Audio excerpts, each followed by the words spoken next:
Welcome back to the Fire You Carry podcast. On today's episode, I was going to say it's different, but really, we do this pretty often. We don't have a script.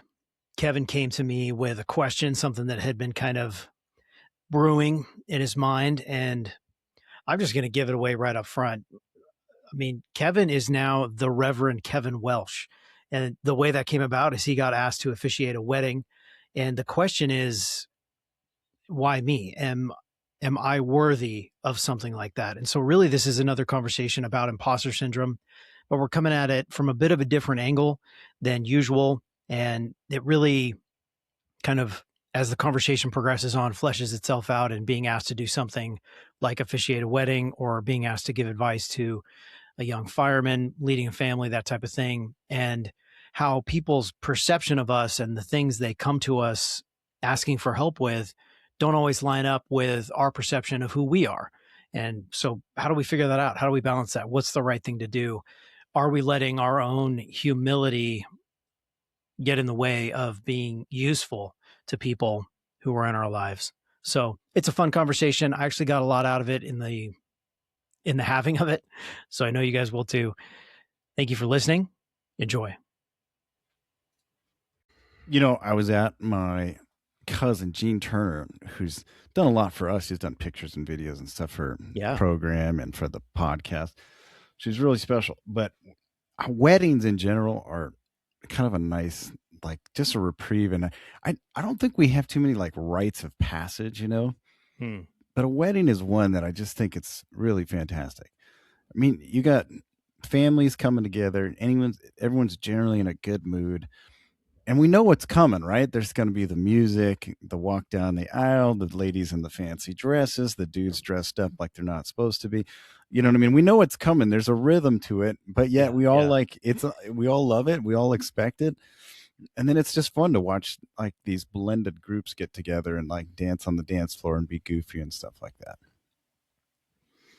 It's a good thing. I'm going to be in a wedding in May. Oh, yeah. Very excited about it. It's an honor to be asked. It is, right? Yeah. And I kind of wanted to bring that up because Gene Turner and Luke Adams, congratulations. They got married and it was really special. But it was an honor. They asked me to be the officiant, you know? Oh. Yes. And I officiated. I did. Things? Which is wild because reality is I went online and I got some like, you know, sort of, you know, online officiant certificate that's supposedly good for life. Oh, forever. I thought it was like a day-long thing. They do it forever now. Good for life, you know. You are the Reverend Kevin Welsh. That's what I picked. I picked Reverend. You could pick like a bunch of other things. I picked Reverend, yeah. I'm glad you said that. But it was like, it's really humbling, you know. And I was thinking like, me? You know what I mean? Like, you want me to be the guy? And it was a interesting thought of like, they're like, of course, you know, and like some people could perceive you as the more Christian cousin out of the people, or like, hey, I'm bold about my faith. But it also made me think about like how far we've come here a little bit, and I don't really perceive myself as that guy. You know what I mean? And I think, but it's interesting to like, you know, you hear your wife or your people that I admire asking you to be the guy, and it's very humbling to start saying, hey, we should start taking this to heart, or at least giving God some credit for taking you along this path, because he has changed me. And I think, you know, we were laughing at a story. It's like I started a fight at a wedding 25 years ago. You know what I mean? And 25 years later, I'm officiating it and giving the blessing, you know, and that's a wild change. That's a wild change, which means that like I couldn't do it by myself. The only thing I could credit is God transforming me. Yeah, that is pretty wild to think about. And there's so many instances in our lives at this phase where if you were to go back and tell your 18-year-old, 20-year-old self, hey, this is what you're going to be doing in the year 2026. Like, there's a lot of that you wouldn't even believe. You'd be like, get out of here. Yeah. Crazy time traveler. Totally. But I don't know if you have any of that thoughts where people, you know, they've asked you to be in leadership, you know, with fifes and drums or to do different things, and whether you feel like, I don't know if it's an imposter syndrome or some of that, but I feel like we got to start smashing that, or I need to start smashing that imposter syndrome sometimes, because we lead, in the Fire Up program, and we have some stellar human beings around us, captains we look up to, and they're like, "Hey, you're the guys," and sometimes it feels like we're the guys. No, you're the guy. You know what I mean? Like, yeah, it's an interesting thing. I think in my life, that's definitely been something that I've thought about, kind of wrestled with. I don't know if I would say a lot, but in the recent past, it has been a thing. The thing that comes to my mind immediately is being asked by a much younger, newer fireman for my advice on some choices, some things in the department. The young man who's coming to mind works for a different department, obviously podcast listener. That's how he found us. But yeah, being asked for advice by another man, my initial feeling and response is, well, who am I? And I mean, just to be totally honest and transparent, I had a great afternoon sitting and hanging out. He was actually able to come over to the station, and we just sat and had coffee and talked about, his questions in life. And we talked about a lot of other stuff, but recognizing that a lot of the time I still feel like I'm the new guy in the department, right? And we've talked about that. And there's aspects of that where, we think here on this podcast that it's valuable to still, quote unquote, act like the new guy, right? You do the normal things. Yeah. You do your daily checkouts, you clean the bathrooms. We've talked about that ad nauseum. But to recognize that while we still do that, and we're trying not to be the salty guys that just don't do anything and, kind of rest on their laurels because they've, quote unquote, made it based on their seniority number, time in the seat, whatever.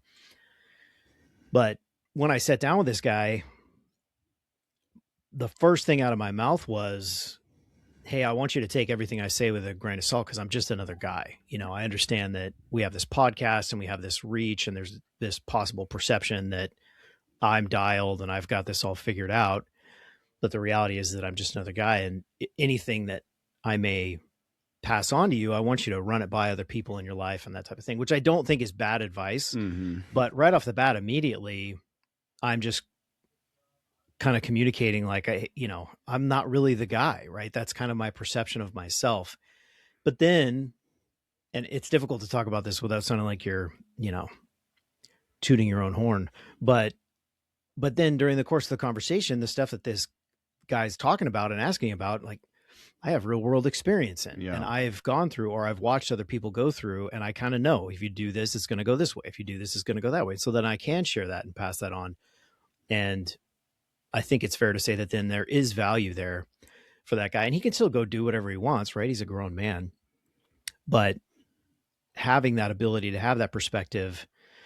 And I think the difficult part for me has just gone, going back to your point, is recognizing that while I don't always feel like I'm the guy, I'm prepared for things like that, I do need to kind of step outside myself and look at it from other people's perspective, right? Because a lot of times, what we're talking about is how we're perceived versus how we perceive ourselves. Yes. Those things often don't line up, and they don't line up because the people in our lives, like Gene asking you to officiate the wedding, or this podcast listener wanting to come and just talk about life and get some advice, their perception is going to be totally different.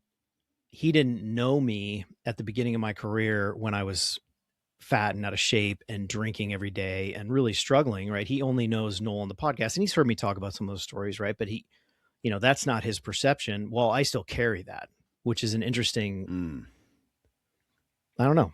It's an interesting thing. And I do think that's imposter syndrome for sure. It is too. And I was looking it up. Yeah, because it comes down to experience, right? You've been on a while, and that matters, right? And so you've had experiences that others haven't. And even though you just say, oh, I'm just another guy, and that's the humble nature of our industry, right? Where you say, oh, I don't know anything. But you do. You have been around. You have had experiences, right? And you've had to deal with those experiences not only at work, but how it balances with life. And I think we have things to offer, And I think there's a difference, Noel, if you're like going around telling everybody how to do things. But if somebody's coming to you and asking you, well, they see Right. something in you, right? And like, yeah, nobody likes the guy that's just coming around and saying, hey, you should do this, you should do that, and do this, do that. You're like, whatever, bro. But if somebody's coming to you and asking you for advice, I think that's when it's a time to lean into that. Pause. What's up? You want to roll the store soon? Can I have? Well, if you want to go, I can pause this. We're just recording. No rush. Just trying to get started. 30 minutes. 30 minutes. Perfect. 30 minutes. Thanks. Yep. Kevin says hi. I'm working for the Bulge today. Oh, let's go. He's already changing plans. He told me, whatever. We'll have to cut that out. That's all right. So I looked up, because it was funny. I felt like that imposter syndrome. People were asking marital advice, and I'm like, we have no idea what we're doing. Yeah. But then I looked up the average marriage length in the United States, and it was 8.2 years. Yeah. And so I'm like, all right, well, we're doubled. At least we're at 19, right? Yeah, yeah. And so I'm like, all right, well, maybe there is something, because we have been through battles, dude. We've been through battles, we've been through struggles, and we're continuing, right? And that doesn't mean we have anything figured out. And in fact, that we're still going to marital counseling when things pop up and try to be proactive in our marriage, and still working on communication and new phases of parenting and how we do things. Like, I don't think it ever ends, and it never ends, right? But when I reflect back, I'm like, oh, when people asked us, how did you guys deal with it when we've had two different people living in our house that were terminal, and that was a huge strain on our marriage. And I've had to walk through some older cousins that haven't had that yet, saying, hey, they're bringing their mom who's in their 80s into the house, and she's stage 4 cancer, and she's on hospice. And how do you do that? And I was like, I guess when you reflect back, I'm like, we do have experience. It's similar to the fire. Like, we have experience in life that I could share. And if they're asking, it's time for us to share whatever wisdom, or maybe it's the things that we've done wrong, to say, I would avoid this, Yeah. What's really interesting about this whole thing, this whole conversation, is it just struck me. I heard a quote or read a quote somewhere. I have no idea who said it, but basically the idea was that every single day, and this is from a Christianity perspective, but I'm going to bring it around because it ties into this in a way I haven't thought about before. But the idea is that every day we interact with people who will never come in contact with a quote unquote pastor, right? They're never going to go into a church. They're never going to go have coffee with their pastor, right? Because they're not into religion for whatever reason, but we have contact with those people. And so that becomes the quote unquote mission field. But it's interesting in this context because, like, what you're talking about with giving marriage advice to people, or what I'm talking about with giving advice to young guys coming on the job, there are, and I mean no offense by this, I know you won't be offended, but there are better people to give marriage advice. For sure. There are better people to give fireman advice than me, a lot of them. But here's the interesting part, is that those people aren't in the people in question's life, right? You are, I am. Yes. And that is a huge deal because they feel comfortable, safe enough. They've seen enough of your life. They know enough. They have this perception of who you are. And so you're who they're coming to. So in that moment, it's kind of like the principle of what's the best tool for the job? Well, it's the one that you have on you readily available, right? You may have a better toolkit or whatever at home in the garage, but if you're out in the field, the best tool for the job is what you have. And the idea then is to be prepared. But how interesting is it that we have people in our lives, and there are people in our lives, right, on the other side of the coin, where it's like we have resources with people like Max K's and all that type of thing. Yeah. But who do I usually go to first when I have something? It's going to be you. It's going to be Chris Ruano. It's going to be Dave Tebow or Mike Kenobi, because those are my brothers, right? And I know that they will respond and immediately be available. I might get better advice from Max K's or Mike DeSena, but maybe I can't get that in the moment. Maybe I don't have time to schedule an appointment. So that's really interesting to look at it that way. And especially if someone's coming to us, right? If we feel that imposter syndrome and that kind of just like, I'm not really the guy, maybe pause and think about it from that angle. You go, well, maybe for them right now, I am the guy, and maybe I'm not the final answer, right? What do we do at the program all the time? We speak our experience to other guys. We hear theirs, right? We learn from one another. But then if it rises above and beyond what we think we can handle or understand, we point them at other resources, right? But we're kind of we can be a stepping stone in the right direction. And sometimes, dude, like in your example, you can go online and become the Reverend Kevin Welsh and you can officiate that wedding, which is super rad, right? And now that lives in history. It's on a document that will be preserved in some county building now forever, and you will forever be the Reverend. I'm going to start calling you that. The Reverend. I'm actually very excited about that aspect of this. But it's wild because I think one of the most important things for me about attending like the Fire Up programs that we have people that I look up to, like Kevin Tobia and Del Mora, who have been married almost 50 years, right? And when they go up there, you know, I always said, like, how did you do that? How did you raise your kids to be so well adjusted and married? And now they're grandparents, and they just seem to have it figured out. But they're still figuring it out, and they still have things that they're working on in their marriage. Yeah, and then that's very important for me, because I always have this idea, like, oh, they don't have to worry about these things. They got it figured out. Like, I'm never going to be that guy. You know.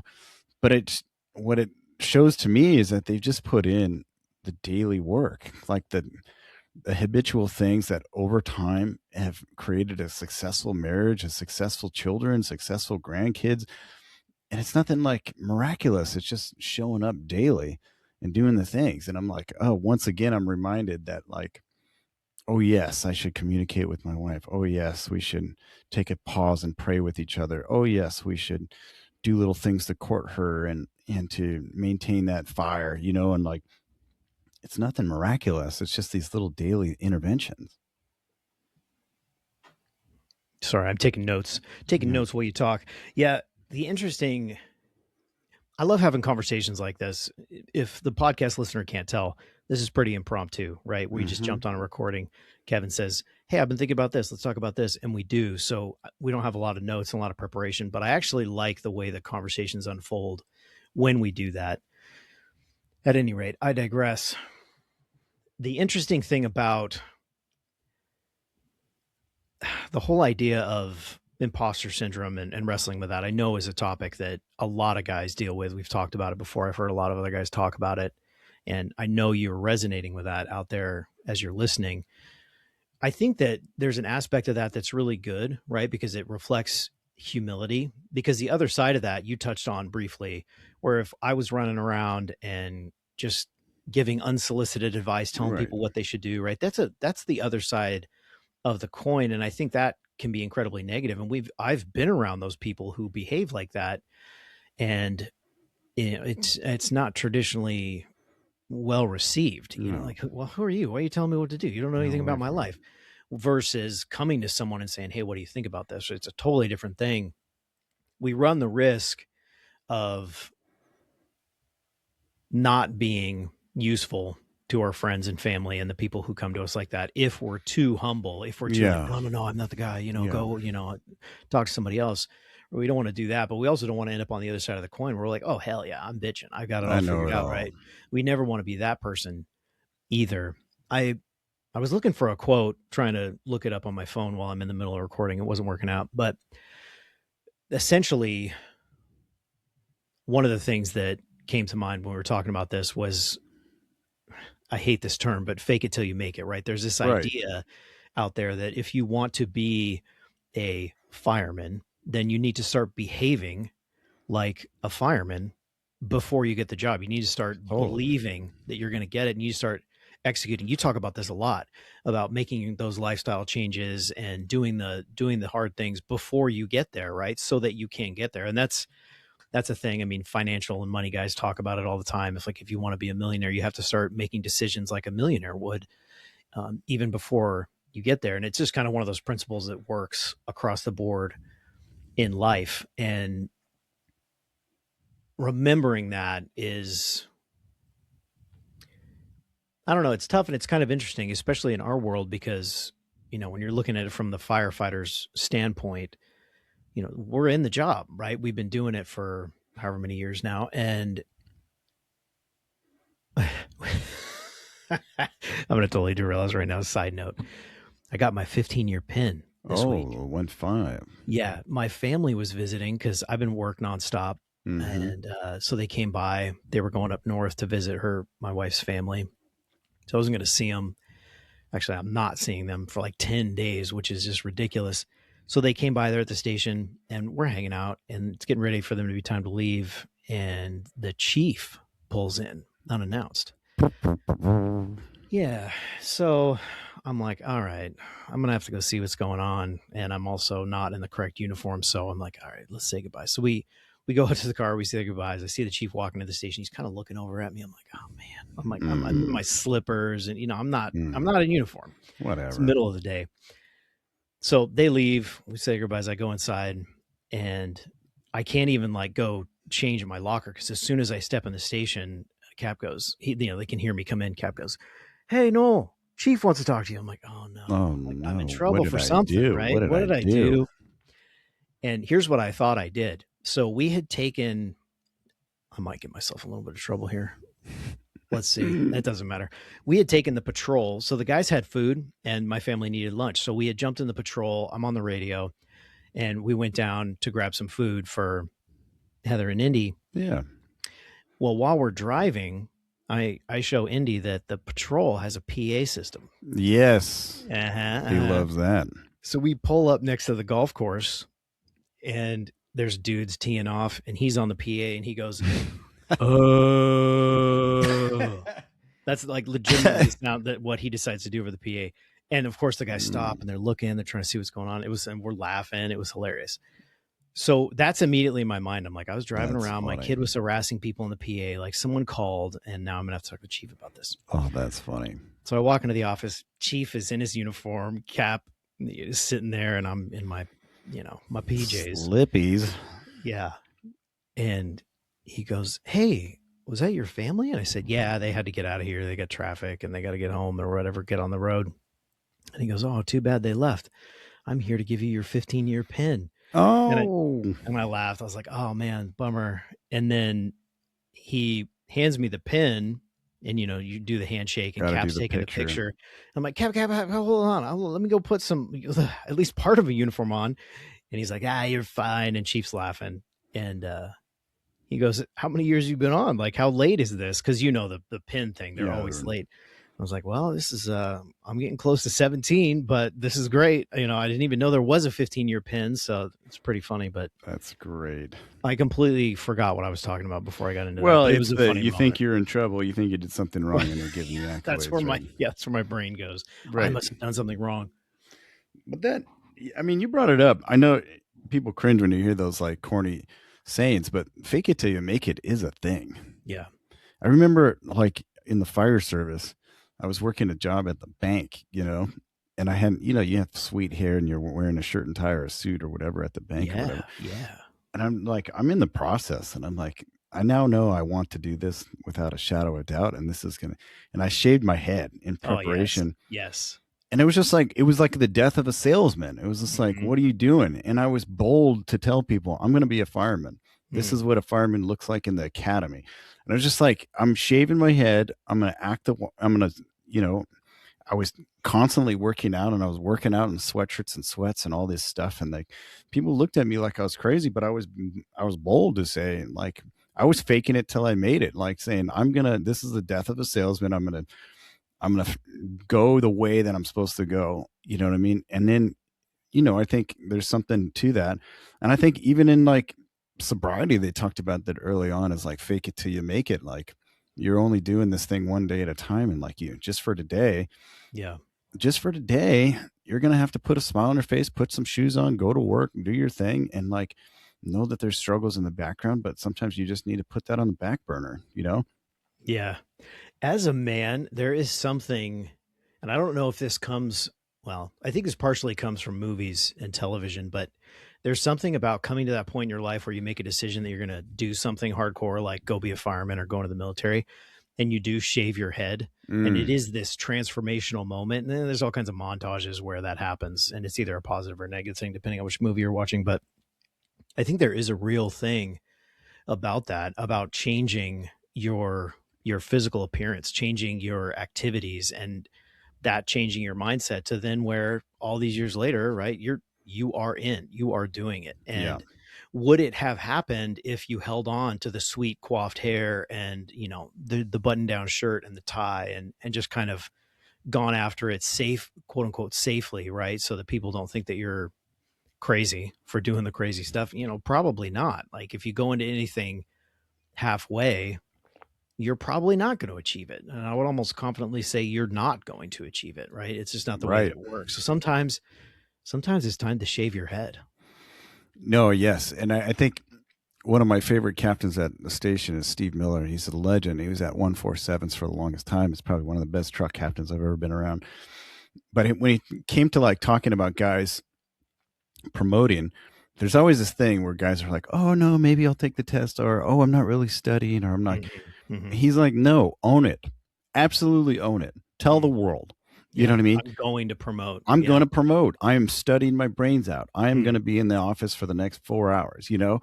Yeah. And I love that. I love the fact that, like, what are we trying to, like, you're trying to hide the fact that you're promoting or whatever, like, people will know, right? And I'm like, having ownership of it, I think is the same thing as saying, like, as shaving your head to say, yes, this is what I want to do.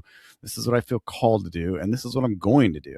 And I think it gives a little bit of accountability, because if you just straight up own it and say, I'm studying for captain, then guys will be like, dude, what are you doing here and watching a movie? Go study. You know what I mean? Like, there's some accountability there. Totally.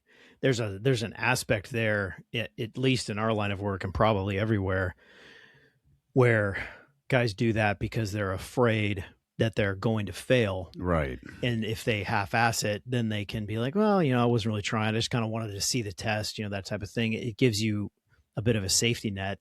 But what happens when you do that? For most people, you do fail, right? Yes. And no one's going to hassle you or jam you up, because we've heard that 100,000 times that, oh, I just wanted to see the test and, you know, next time maybe, or whatever. But if you go all in and you tell your bank friends, I'm going to go be a fireman, and you don't make it, it never happens, you fail out of the tower, there's some shame possibly to be dealt with. There's some embarrassment, and nobody wants to deal with that. But you've got to lean into that quote unquote danger, that fear, if you're going to achieve something, for sure. Yeah. I remember that was such a challenging time, because in the time we were getting hired, it was really rough. There was no academies. There was financial pressures. It was that 2008-9 crash. But I remember I did get hired from LA City, and I got a tower date and the whole thing. And then I remember walking into that job saying, I made it. You know, they knew, because they had to talk to background investigators or whatever. Yeah, they're calling. And I gave my 2 weeks, and then like, you don't know, whatever, 3 weeks into it, there's somebody calls me from their HR and says they're on a permanent hold. Yeah. There are no fire academies. And they didn't end up running an academy until 6 years later. Yeah. Which was wild. But I remember going back in there and going like, excuse me, I'm sorry, but it didn't seem to work out. And maybe can I have my job back? And they absolutely said no. Like, no. Like, no, we know what you want to do. You were bold enough to tell everybody and then quit.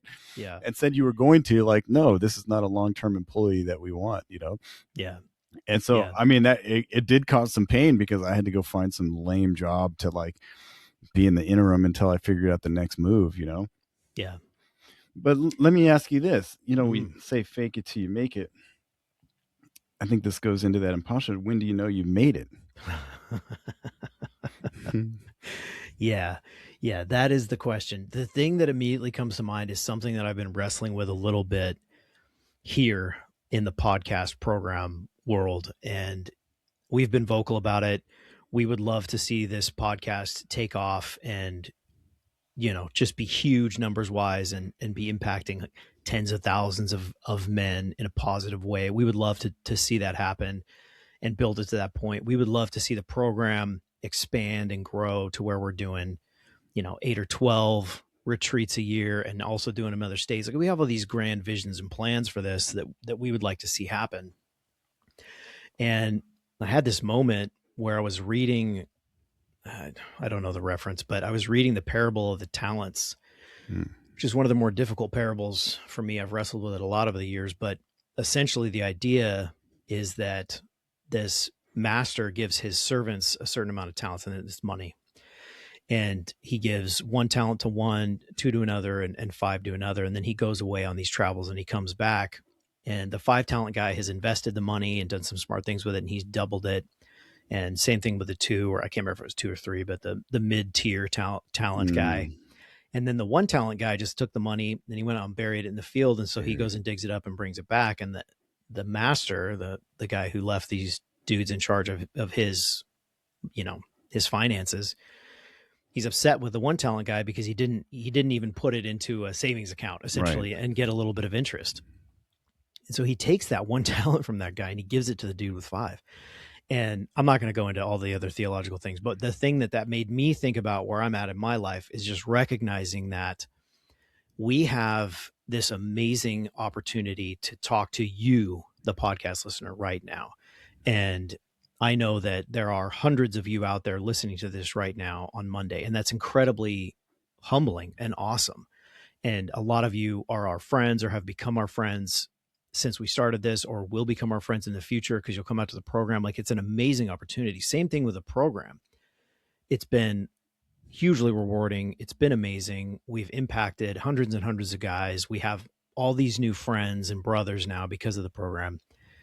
But because I have this grandiose vision of the reach and the impact that I want this thing to have, I want to be the 5 talent guy. But there's a real scenario where God looks at us and this and the program and goes, no. I want you over here. You're in 1 talent realm right now. You're the 2 talent guy. Yeah, exactly. I don't want to belittle what we have here or sideline it, but I do have these grandiose visions and dreams for this thing that I want to see it thrive and become just huge. And that's an being okay with that and recognizing that I have to steward this well. I have to recognize that I may feel like I've never, quote unquote, made it, right? Because I have this vision of what this thing should be. But the reality is that and we've said it before, especially with the program, if we have one guy coming out and we're able to impact his life positively to where he goes back home and improves his relationship with his wife or his job or stops drinking or, whatever, anything, gets healthy, whatever, like that in and of itself is worth it. And we believe that. So if that's the case, then we have to steward that well. And to answer your question, I don't think that I will ever feel like I've made it and I'm there. And I think just like what you said with Dell and KT, our awesome mentors that come up and do the program with us, they will tell you, they're the first to tell you, it's one of the things they say at every program, that they haven't made it. Right. And we look at them at the phase of life that they're in and their success and their families and their kids and their grandkids. And we're like, dude, you guys have made it. Yeah. And they're like, no, I'm still grinding. I'm still working. So it's finding that line, right? It's finding that line of being available. And when you have talents or advice or skills or whatever that you can help other people with, like being available and not being so humble that you can't do that, but then also recognizing that I still have to work. And I don't know what God's plan is for the podcast, the program, any other arena of my life, but I have to do the best that I can with it and assume, right? I believe that you have to assume that it's going to continue, it's going to grow, and you got to work at it. When he closes the door, right, and says no more, well, then you got to figure out what the next thing is. But until that happens, like, I'm going to keep pushing. Yeah, good stuff. I remember when I was reading about that parable, like a talent was an enormous sum. It was like 16 to 20 years of wages. Yeah. And so when they're talking about 5 talents, like that was a massive amount of wealth, right? Yeah. But, when do you make it? I think sometimes it's like we do these AARs after a fire, you know what I mean? Or after something, and we really don't do an AAR in life. But this morning was kind of an AAR. I was looking back and saying, yeah, I've done some work, right? And I put in some work on myself and really pursued God, and I tried to be more Christ-like. And I'm nowhere close. Like, I'm nowhere close to guys that don't cuss or don't say this or I look at people like your dad or Jeremy Stolnick or Todd Bradstreet or all these other people. But I'm like, in my world, like, maybe you're right. Maybe I'm the 1 talent guy, the 2 talent guy that says I have done something. And then yesterday was a reflection of that. And like, I can be like, okay, I'm on the right path. Like, it was just an indication that God gave to me to say, keep doing what you're doing. You're on the right path. And I do feel like incredibly rewarding when we have somebody's light bulb turn on, and I've seen it. We've made an effect. I think God is doing the work. We've kept the doors open for the Fire Up program, but when I've seen somebody personally have an effect on that weekend, and it's constant, I'm really grateful that you and I finally found our niche, like our niche in ministry, right? Because I'm like, I'm not really going to I never saw myself as the greeter at church, you know what I mean? Or on the security team, or, you know what I mean? Or the guy holding the John 3:16 sign on the road. But we get raw and we go do some workouts and we pour into some guy's life, and we offer some suggestions on work for us or what you need to avoid. And I'm like, oh, okay, this is where God's called us to be. This is our niche. And it's really nice to find that. It's like, I've always been searching for, what is my niche, you know? And so it's almost like a little AAR from time to time, is like you reflect back, or you have a conversation with you like this to say like, okay, I haven't quote unquote made it, but I've gone somewhere, you know, we have traveled a path, and we're getting to where, closer to where, you know, I don't know if we ever make it, but if like you said, it's nice to reflect. Yeah. And I would bet for you, the podcast listener, as you're listening to this, you probably have some instances in your brain of when people have been whatever that is for you.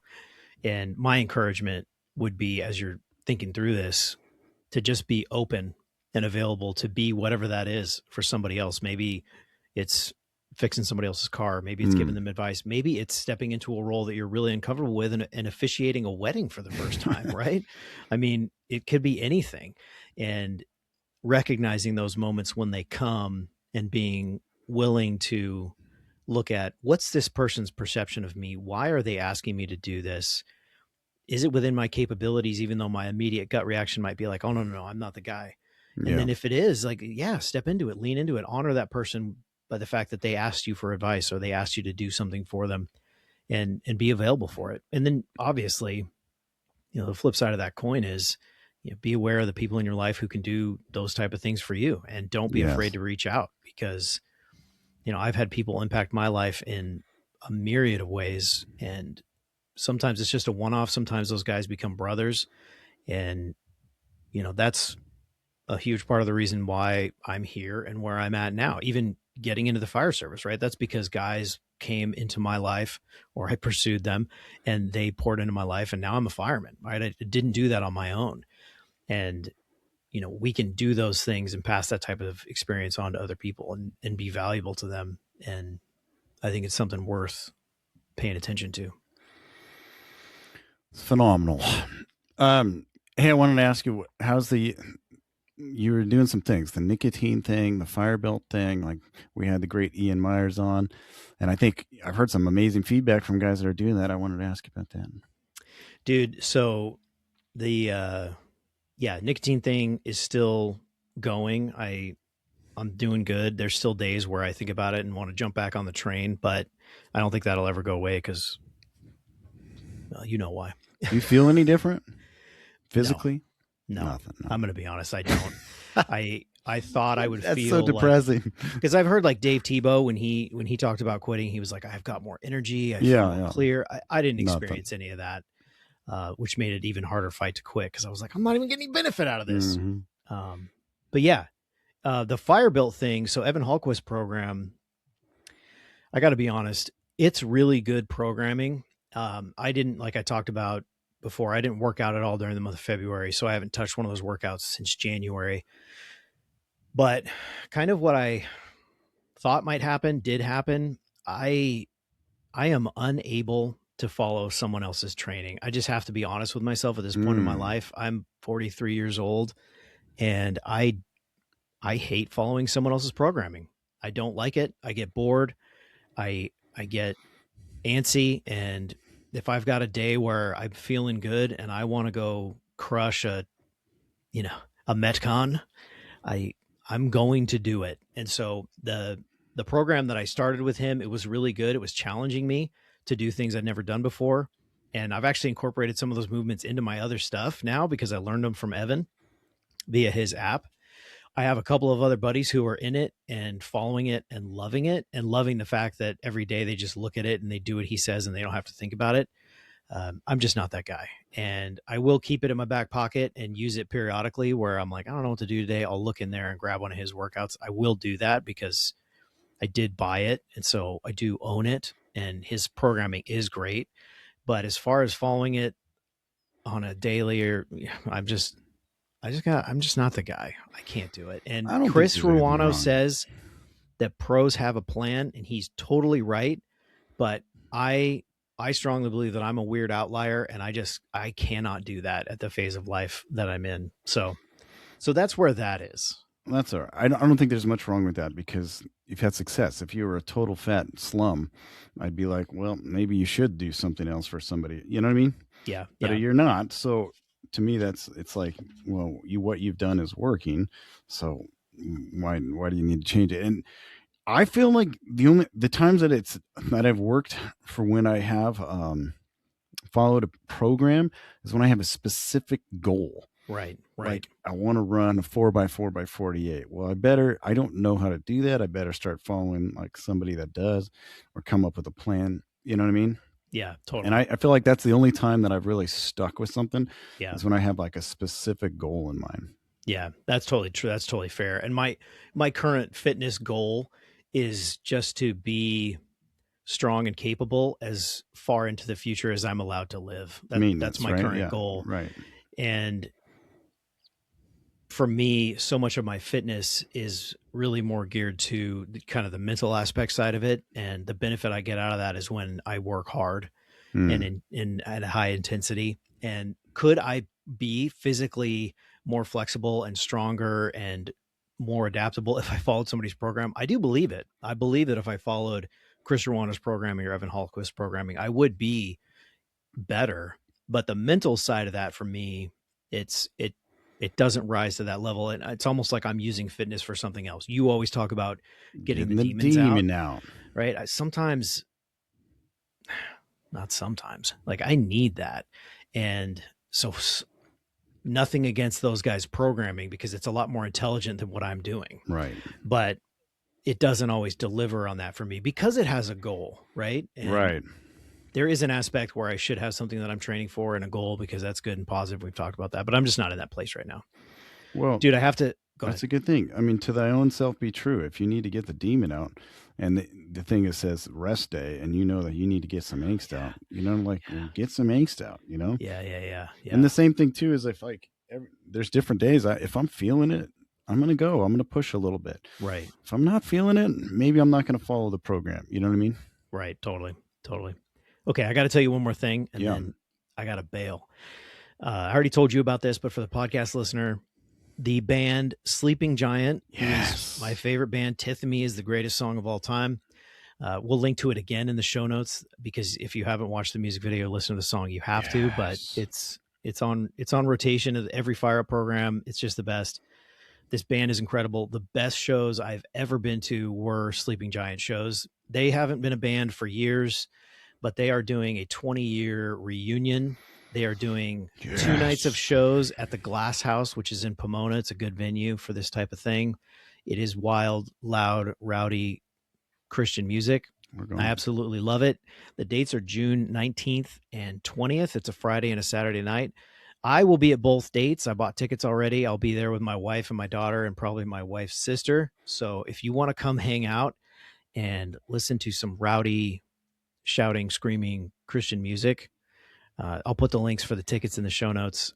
There's probably 4 of you in the audience that might be interested in this, but I wanted to put it out there because if you're not following this type of thing, this will probably almost 100% guaranteed be the last time these guys are ever playing together, and it's going to be a blast. So June 19th, June 20th, Sleeping Giant, Glass House in Pomona.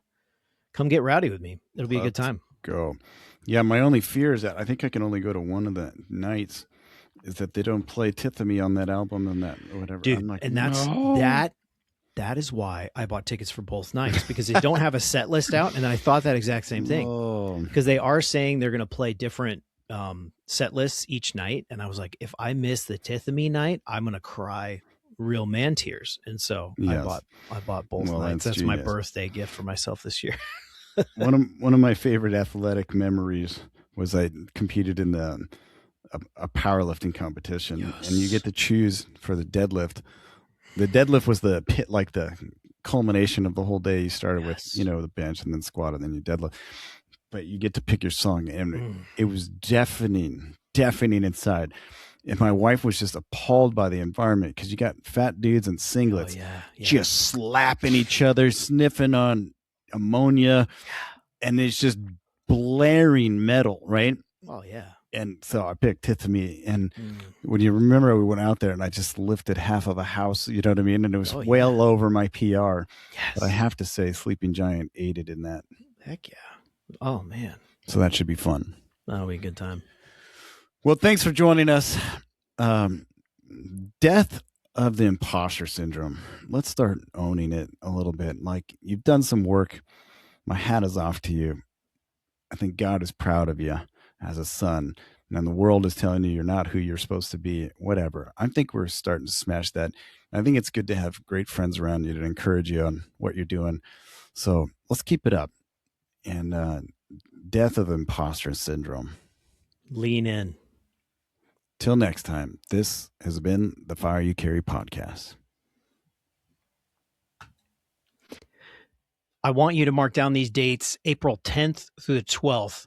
Our friend and fellow program guy, John Engel, and his wife, Emily, are going to be having one of their Hold the Line events. As you guys know, Hold the Line is now part of the Fire Up program. We are one and the same.